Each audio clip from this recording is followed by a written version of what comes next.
Hello guys, ரெட்டை வாழைப்பழம் பார்த்துருப்பீங்க, ரெட்டை எலுமிச்சை பழம் கூட பார்த்துருப்பீங்க, ரெட்டை சுக்குட்டி பழம் பார்த்துருக்கீங்களா? வாங்க பார்க்கலாம். Welcome to new vlogs. இது 100 வீடியோஸில் பார்ட் 2 வீடியோ. இதுதான் அந்த செடி. இதை மிளகு தக்காளி, மணத்தக்காளி கீரைன்னு கூட சொல்லுவாங்க. கொத்து கொத்தா காய்ச்சிட்டு இருக்க இந்த செடியில ஒரே ஒரு காய் மட்டும் ரெட்டை காயா இருக்கு பாருங்க, அதுவும் பழுத்து இருக்கு. இதுல என்னன்னா, இவ்வளவு பெரிய செடியில ஒரே ஒரு காய் மட்டும் ரெட்டை காயா இருக்கு. இங்க பார்க்கவே நல்லா இருக்குல்ல. இந்த மாதிரி குட்டி குட்டி அழகான விஷயங்கள் கிராமங்கள்ல நிறையவே பார்க்கலாம்.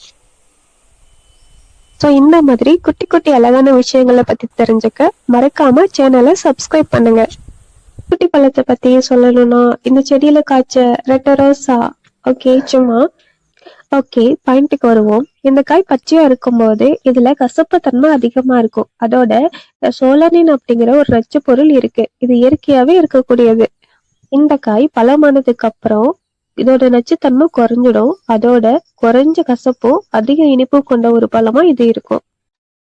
ஸோ இந்த காய் பழுத்ததுக்கு அப்புறம் அப்படியே சாப்பிடலாம். மேலும் இந்த காயை கீரையோடு சேர்த்து சமைச்சும் சாப்பிடுவாங்க. இது வாய்ப்புண், வயிற்றுப்புண் போன்ற நோய்களுக்கு ரொம்பவே நல்லது. ஷேர் பண்ணுங்க, மறக்காம பெல் ஐக்கானை கிளிக் பண்ண மறந்துடாதீங்க.